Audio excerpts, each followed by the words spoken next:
Everybody wants to become rich, but they don't realize that they need a financial strategy. Yes, you can win a football game just by trying very hard, but to win consecutively and professionally, you will need a game plan. Have you ever seen a football coach making a game plan for his team of 11 players? First, he will choose whether he's going to play a defensive game or an aggressive game. Then he's going to choose whether he's going to play the long pass style or the short pass style. Then he will have to choose whether to put his bet on star players or in a less flamboyant team of respectable talent. Then he'll have to decide on the formations. Will it be a triangle or a long pass by throwing as far in front as possible, yet avoiding the offside problem? I'm not a football coach, but when I was in school, I saw my school coach do that. Imagine what kind of strategic planning the coach of Real Madrid or Barcelona would be doing. Such teams do not reach that kind of height on just wishful thinking. Similarly, you may become rich accidentally by wishing, but even if you did, you're not able to sustain that wealth. One or two might get lucky, but for anybody who chooses to be rich, to be lucky, a financial strategy is a must. Then it is imperative to sustain that wealth. In order to make a winning strategy, the football coach earlier needed to have two kinds of knowledge. The first one is how to measure progress or how to read the scoreboard of the football game. That's easy. However, in terms of wealth creation, most of the rich wannabes get stuck here. They just don't know how to read their financial scorecards made from the accounts department. Now, once you think that income is the only measurement of financial success, then you are doomed. It's like the football coach saying that the only thing that matters is the number of scores he puts in the opponent's goal and does not consider the number of goals he takes from the opponent. In the last section, I taught you how to read the scoreboard of the game of money using the analogies of black box and cooking. So by now, you have some tentative idea of how scores are kept in the money game. The second problem our football coach needs to solve is how to understand the various components and variables of the football game. So he spends a lifetime gaining that knowledge. Similarly, the rich wannabe must know the various factors, tools that must be considered in order to make a winning financial strategy. It is this knowledge that I want to explain in this section. At the beginning, we don't know anything about strategy. It was the same for me when I began my career. This is round one. At this point, all you try to do is earn as much money as possible doing whatever people will pay you for. Once you have a stable income and enough savings, round two begins. However, the referee doesn't blow the whistle to alert you that a new round has begun. Consequently, many people just continue earning more money and spending it all, or just saving it all. That's not a strategy. That's inertia. That's laziness. That's being financially illiterate. Take a look at the diagram above, and in the financial strategy table, you'll see various kinds of strategies for both the individual and the corporate. But you'll not understand it in a way that sticks forever in your mind with me just reciting the names of the strategies here. No, I will provide to you another analogy. which you will find hard to forget ever in your life. See, a financial strategy is similar to a physical body strategy. Round one was about reaching your full height. You ate whatever you could, and now you're a particular height and weight. In round two, even though you would not be notified, you could continue with the diet and lifestyle that you had earlier on blindly. That would either make you thin, fat, lean, or muscular.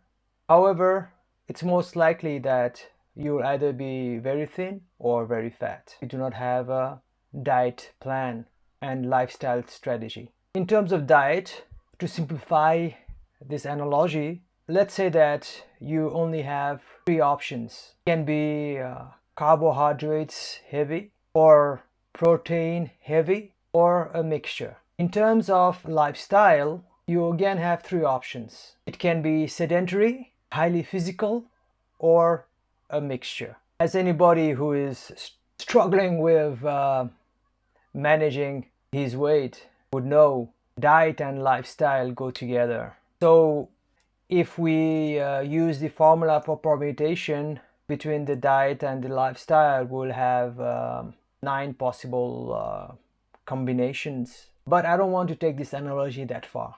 It won't serve our purpose. Now let me tie this analogy to the financial strategy. So in round one, you have acquired your maximum possible height and a certain weight. You have a certain diet and a certain lifestyle, which should be one of the 9 combinations we identified earlier. The question is, from round 2 onwards up to numerous other rounds that will be marked with various life events like marriage, children, job switching, career shift, retirement, death in the family, disease, lawsuits, natural calamities, accidents, and so on. Will they be the same combination of diet and lifestyle that you'll continue, or should you change it?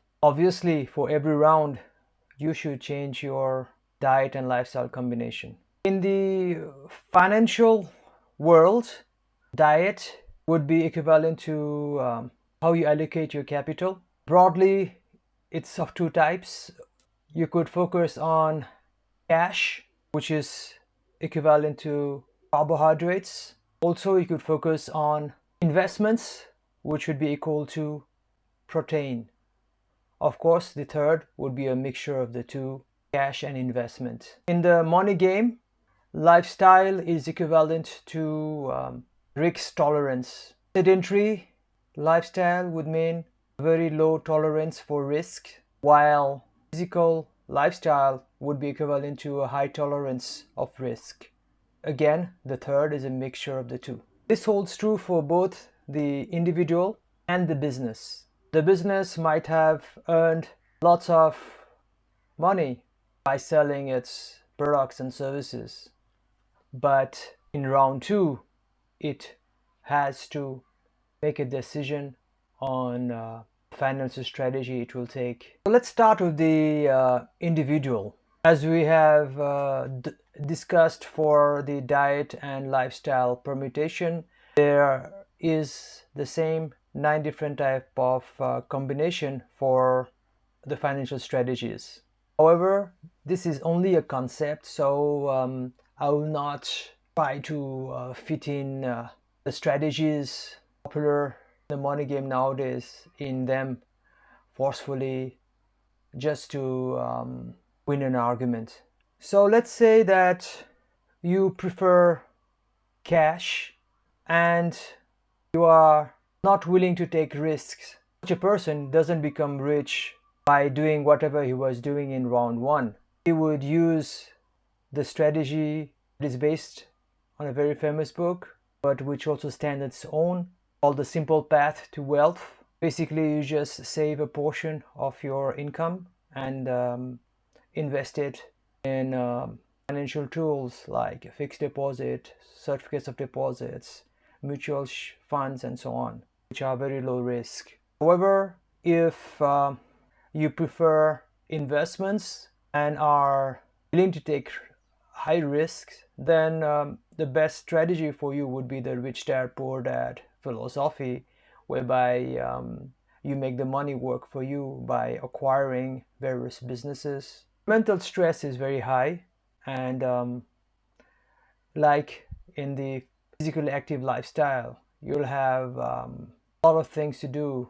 You will have to talk to your partners, look at the stocks, help in the promotion and marketing, talk to the lawyers, chartered accountants. It's the opposite of the simple path to wealth, where you just go to bank and collect your interest from the bank or dividends from the mutual funds. So you see, they are very different financial strategies.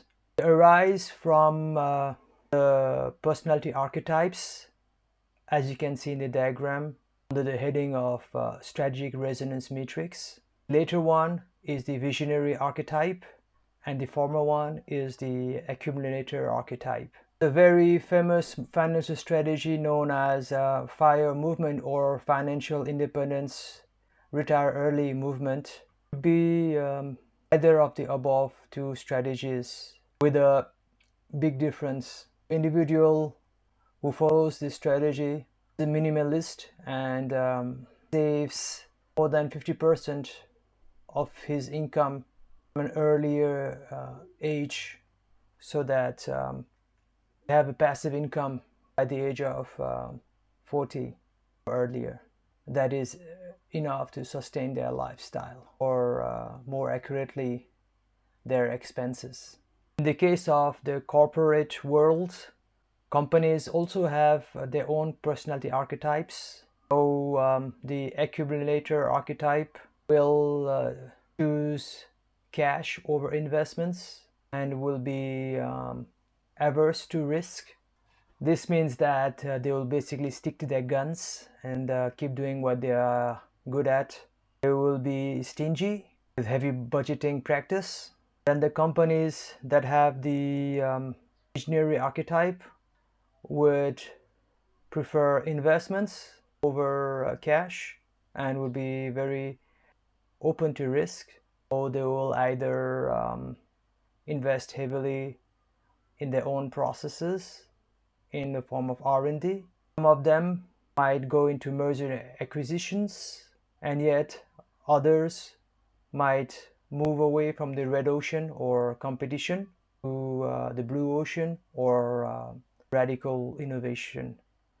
So, like, you have to choose the certain diet and lifestyle combination that best suits you in order to maintain your health and weight. You have to choose the combination of cash or investment and low risk or high risk in order to create wealth and sustain it.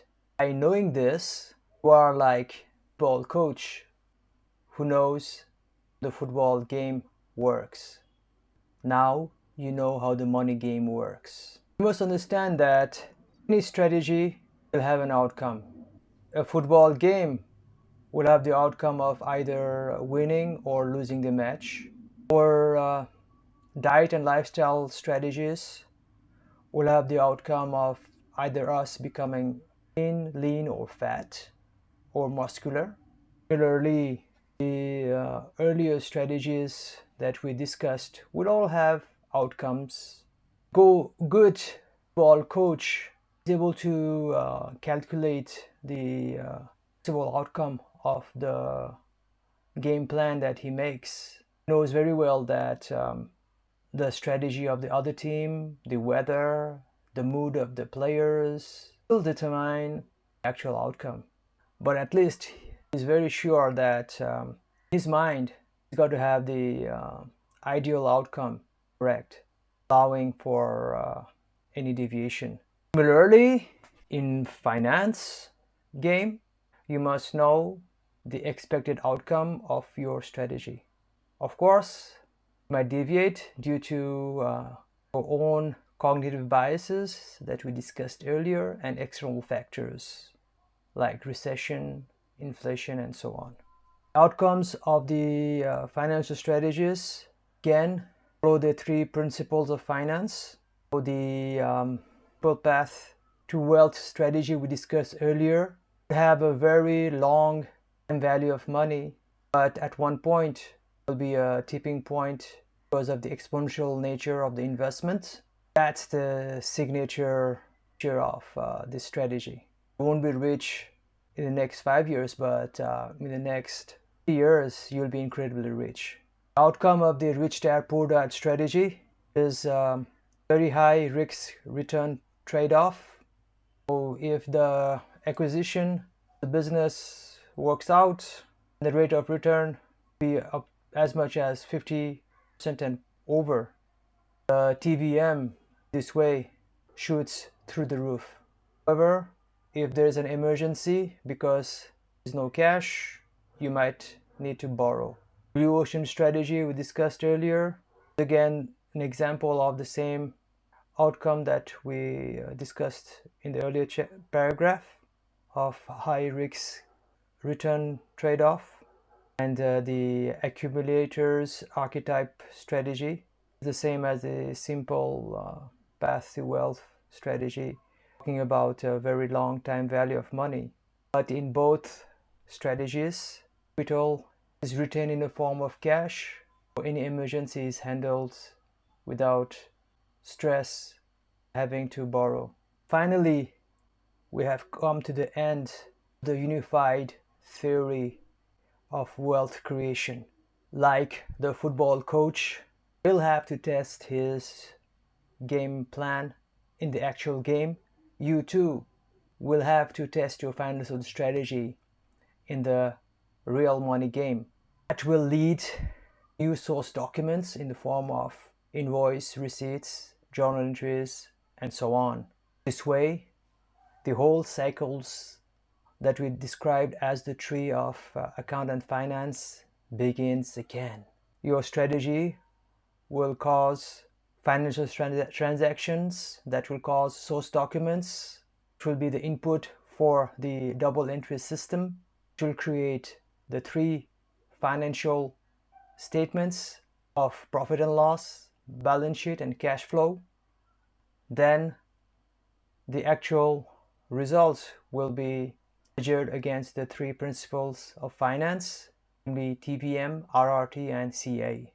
To simplify it, we'll close with the analogy that I used about diet and lifestyle.